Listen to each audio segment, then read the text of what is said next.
Praise the Lord. प्रभु के नाम की स्तुति हो। आज हम पढ़ेंगे अय्यूब 41वां अध्याय।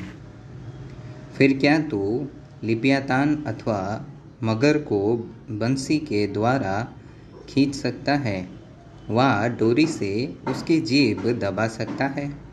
क्या तू उसकी नाक में नकेल लगा सकता वा उसका जबड़ा कील से भेद सकता है?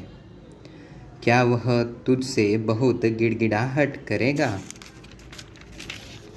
व तुझसे मीठी बातें बोलेगा? क्या वह तुझसे वाचा बांधेगा कि वह सदा तेरा दास रहे? क्या तू उससे ऐसे खेलेगा जैसे चिड़िया से व अपनी लड़कियों का जी बहलाने को उसे बांध रखेगा? क्या मछुओं के दल उसे बिकाऊ माल समझेंगे? क्या वह उसे व्यापारियों में बांट देंगे? क्या तू उसका चमड़ा भाले से व उसका सिर मछुए के त्रिशूलों से भर सकता है? तू उस पर अपना हाथ ही धरे तो लड़ाई को कभी न भूलेगा और भविष्य में कभी ऐसा न करेगा। देख, उसे पकड़ने की आशा निष्फल रहती है। उसके देखने ही से मन कच्चा पड़ जाता है। कोई ऐसा साहसी नहीं जो उसको भड़काए। फिर ऐसा कौन है जो मेरे सामने ठहर सके? किसने मुझे पहले दिया है जिसका बदला मुझे देना पड़े?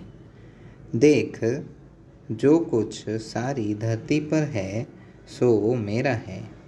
मैं उसके अंगों के विषय और उसके बड़े बल और उसकी बनावट की शोभा के विषय चुप न रहूँगा। उसके ऊपर के पहिरावे को कौन उतार सकता है? उसके दांतों की दोनों पांतियों के अर्थात जबड़ों के बीच कौन आएगा? उसके मुख के दोनों किवाड़ कौन खोल सकता है? उसके दांत चारों ओर से डरावने हैं। उसके छिलकों की रेखाएं घमंड का कारण है। वे मानो कड़ी छाप से बंद किए हुए हैं। वे एक दूसरे से ऐसे जुड़े हुए हैं कि उनमें कुछ वायु भी नहीं बैठ सकती। वे आपस में मिले हुए और ऐसे सटे हुए हैं कि अलग अलग नहीं रह सकते। फिर उसके छींकने से उजियाला चमक उठता है और उसकी आँखें भोर की पलकों के समान है। उसके मुंह से जलते हुए पलीते निकलते हैं और आग की चिंगारियाँ छूटती है।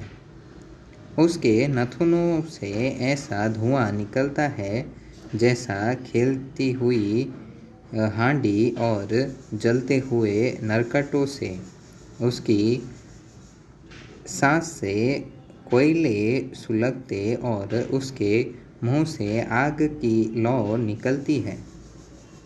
उसकी गर्दन में सामर्थ्य बनी रहती है और उसके सामने डर नाचता रहता है। उसके मांस पर मांस चढ़ा हुआ है और ऐसा आपस में सटा हुआ है जो हिल नहीं सकता।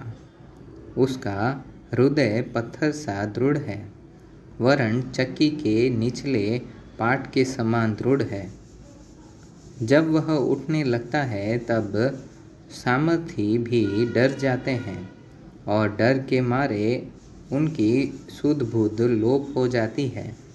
यदि कोई उस पर तलवार चलाए तो उससे कुछ न बन पड़ेगा और न भाले और न बर्छी और न तीर से वह लोहे को पुआल सा और पीतल को सड़ी लकड़ी सा जानता है।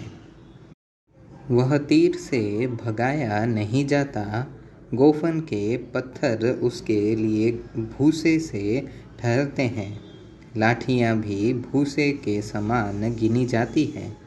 वह बर्छी के चलने पर हंसता है, उसके निचले भाग पैने ठीकरे के समान है, कीच पर मानो वह हेंगा फेरता है। वह गहरे जल को हंडे की नाई मथता है, उसके कारण नील नदी मरहम की हांडी के समान होती है। वह अपने पीछे चमकीली लीक छोड़ता जाता है, गहरा जल मानो श्वेत दिखाई देने लगता है।